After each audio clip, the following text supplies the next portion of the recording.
Hi, welcome back to the second of several episodes on gravitas, which is the number one quality in executive presence. It's the quality that makes people take you seriously. I want to talk about an important piece in building gravitas. It's about teaching people how to treat you. And you may be surprised, but how many people treat you is in your hands.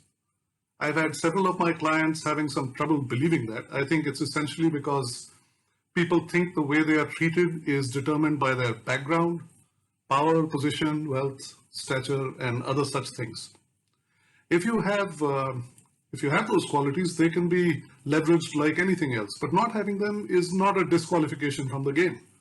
For example, you don't have to be born to a superstar to be one yourself, unless you believe you do need to be born to a superstar and sabotage yourself in the process.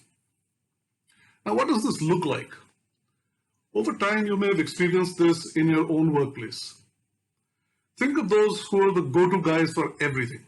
Whenever something difficult or ambitious comes up, we look up to them and they deliver the goods every time.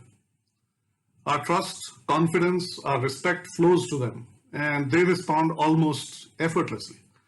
But this doesn't happen by magic. It's true some of them are naturally gifted, but most of them have learned how it's done. You should too, because it's a skill that will enhance your gravitas. Coming back to my experience, 3 or 4 clients I meet either have challenges connecting with people or feel they don't get the respect they deserve. Others don't open up with them and they almost never have free, open, fearless conversations. People are nice enough in their interactions, but my clients can sense quite easily it's on account of social grace or just deference for their title. It's not respect. Now, you may wonder what you can do about it and how you could teach someone to treat you with respect. Well, only you can do something about it. There are subtle differences between being feared, being liked, and being respected. Many people confuse one with the other. Worse, they choose to live with their own perception of what people feel about them. The risk of living in such a state, it's risky because the world is as it is. It's not as we choose to see it. We may end up making decisions based on perceptions rather than realities, and that almost always leads to unintended consequences. We live in a professional environment where there's a very thin line between being formal and casual. You can easily cross that line into areas that are not appreciated. It works in all directions. It works upwards, sideways, and downwards. Knowing where the line is and acting in accordance is up to you. But this is not a clearly marked line. Nor is the line the same across cultures, which makes it even more important to enhance your awareness about it. Now, there aren't many clear rights and wrongs, but there is, shall we say, a way that things are done. One of the simplest examples of this is to imagine, say, what a US president would wear at his inauguration speech and what he would wear if we were at a Camp David retreat. It's not just about attire, of course. Decorum matters even more. It has a big role to play. Decorum means to get the right style for the moment, and the operative word here is moment. It is not as if one can adapt a few things that constitute the right style and use them in any situation. One size doesn't fit all. For example, if your natural style is to show compassion, when someone is looking, for you to take control because things are going wrong, it's not a good time to show compassion. You need to show some resolve. You need to show some steel, some teeth. Otherwise, you will lose trust and your gravitas along with it. Now, what can you do about it? There are 2 sides to this coin, really. One is status, the other is connection. When you put together authority and confidence, you get status. People should feel they are safe in your hands because you have credibility and you are authoritative. You would want to be dealing with an investment advisor with those qualities if the stock market is tanking and you're heavily invested in it. On the other hand, if someone is friendly and accommodating, you get connection. People should feel they are cared for because you are attentive and helpful. But you can't always have one of the two, status or connection. You need both, and you need to apply them in appropriate situations. Fortunately, you can switch between status and connection easily. That's an area you can work on. Yes, they are at opposite ends of the spectrum, but the good thing is they're accessible to us all, and they are practical things to work on. You can change gears between the two easily, and they will help you step up your power, influence, and gravitas instantly. Now let's give this thing a name. Let's call it your trust quotient, because it's a combination of your credibility on one hand and your compassion on the other. Both are required equally to earn the respect of those you work with and those who follow you. But for people to increase their trust quotient, they need to understand their own balance, which is, which one is predominant in them. I guess it's equally important to understand how it can boost gravitas and how you switch between the gears. Let's understand a couple of things here. First, gravitas is not constant, which means you need to keep working on it. It's fluid, it ebbs, it flows, and there's always something new just down the stream. Secondly, it's endowed upon you by our audiences from moment to moment. You can't just earn it and display it like a trophy for all time to come. So understanding decorum becomes important because you need to practice it in ever-changing situations over and over again. But it will help you keep your audience's attention. Think of it as a scale. On one end of the scale is status and the other is connection. Each end has its behaviors. Everyone demonstrates a combination of these behaviors.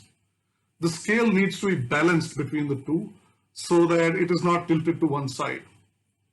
When that balance is achieved, then at the center of the scale is your trust quotient.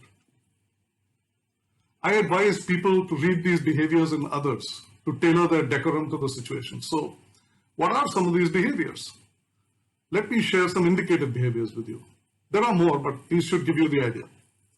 People who demonstrate more status tend to value being respected. They don't need others to help them make decisions. They're happy making decisions themselves. They have an authoritative style and often tell others what they expect them to do. They're cut and dry, they're task-oriented, and are competitive even within teams.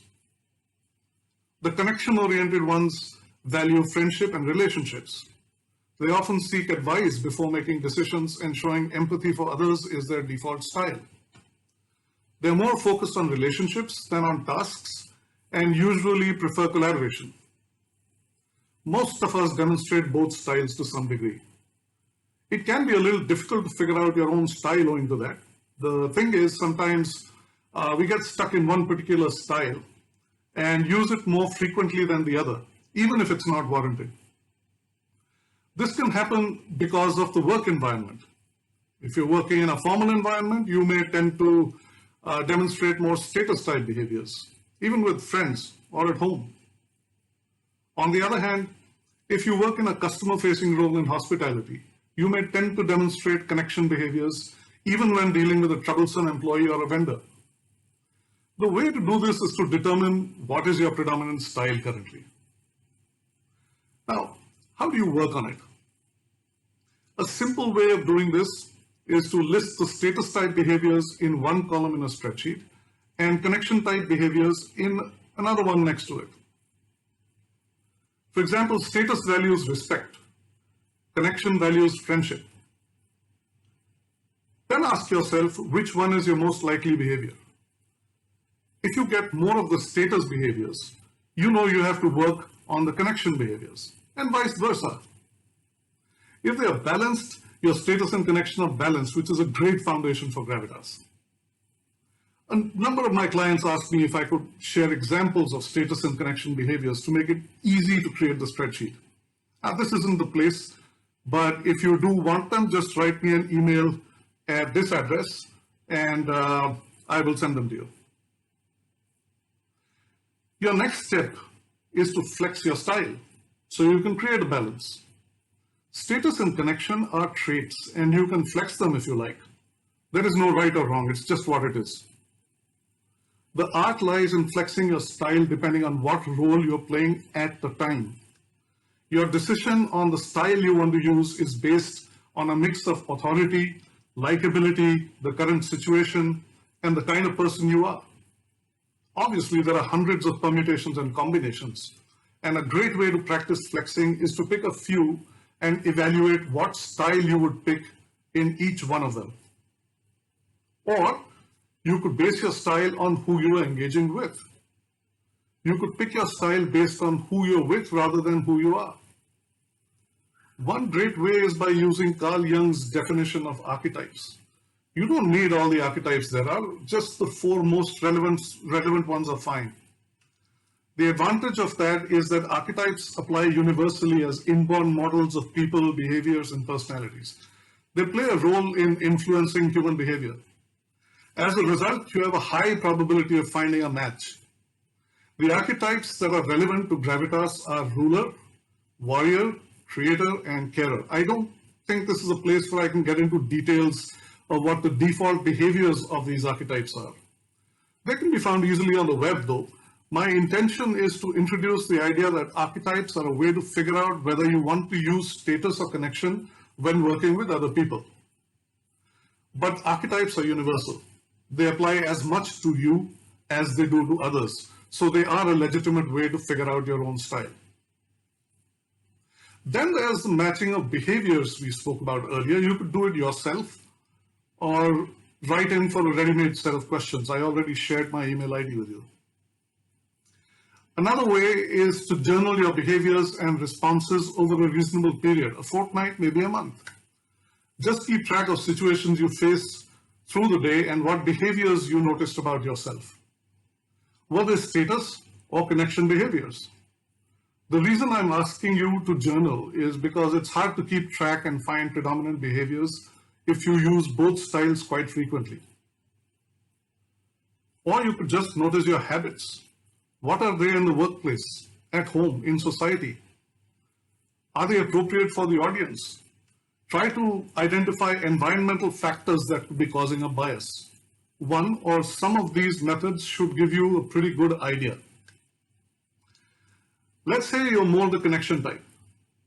How do you do more status to achieve a balance? Status is about credibility and trust. It's about taking charge, not building relationships. Your audiences are listening to the words and the tone when making a judgment on whether you're taking charge. You could use body language. Stand tall, take up space. When you do that, you create an impression of power. If you watch programs on wildlife, for instance, you may have noticed how birds stand tall and spread their wings wide when defending themselves. That's because they're showing themselves in as large a form as they can to make an impression upon their adversary. Focus on tasks to be more business-like and results-driven. At this time, people are looking for someone who can deliver, not for a friend. Please avoid gestures like social smiling and raised like-me eyebrows. Minimize nodding. Once again, at a time like this, your audience wants you to take control, not build consensus. Replace nodding with stillness. Maintain an attentive silence. Cut fillers in your sentences. Avoid ums and ahs. They give the impression you're not on top of what you're saying. Instead, speak slowly. Take pauses to think if required. Manage your intonation. Raise your pitch at the start of your sentences and let it drop at the end of the line. It sounds like an instruction. When the pitch is high at the end, it sounds like a question. But in doing all this, don't go overboard. A few times is good enough. Overdoing adds nothing and only takes away from status. On the other hand, if you're more status, always remember there's no respect, no influence without connection. It must be balanced right with status. Without the warmth, authority can become authoritarian. Focus on relationship, not tasks. Let go of the job and make time for the person you're with. Don't allow stress and anxiety to turn you into a task-oriented driver. Be informal. Some ways to do that are to put your weight on one foot and lean forward on something, and it works. Body language works. Think and be expressive and fluid. Lighten your expression. If you feel and look serious, start greeting people with a real smile in your eyes. It's a great way to lighten yourself up. See people as old friends. Show genuine happiness in seeing them. Give them attention by listening to them with interest and warmth. Find out things, ask questions about their lives. Listen to and remember their answers. Basically, be interested. These are some good ways to do more connection, though they're not the only ones. You could also choose to stretch your limits. Look for things you're not that comfortable with. For example, which archetypes make you feel less than comfortable? Or where do you feel out of place? It's not easy. Try cross-pollinating your archetypes. What that means is read into which traits you or your audience has that come from more than one archetype. Then try and identify which style you could use in such a situation. Research audiences to better align with the archetypes your audience expects to see in the given situation. Then give them what they expect. Consciously try to use a blend of archetypes most of the time. That's because most people belong to an archetype, but they also carry attributes from other archetypes. Be conscious of how your audience is reacting. When you see the audience disconnecting, change the gear. I would even suggest figuring out your own ways to accelerate your flexing skills. And you could make some pretty embarrassing mistakes trying out all these new things with your audiences. There's bound to be some reluctance to try out flexing. Here's a sequence you could try. Visualize how your style may look, then see if it fits and suits you. Only then present it to the world. You don't want to look something and sound something else. To find the right style, read the situation and choose the blend of authority and likability. Diagnose the need first, then prescribe the balance. As a rule of thumb, if the situation is formal, go for 70% ruler, 30% carer. If it's informal, go with 60% carer/creator and 40% ruler. To visualize, shoot a movie. Research proves if you can imagine it, it's easier to do for real. Watch the movie. Listen to and test out combinations of credibility and compassion. Check in the mirror. What you feel can be different from what you see. When you take it into the world, first go to safe places. Test out your style in the mall or with friends. It'll help you get it right. Only then take it to work. Even there, test it with safe groups first before sailing into the open ocean. When you do all these things, your gravitas will increase and people will treat you the way you treat them, with respect. Try flexing. I'm confident it's going to have a positive impact on your gravitas as it has with the many people I have worked with.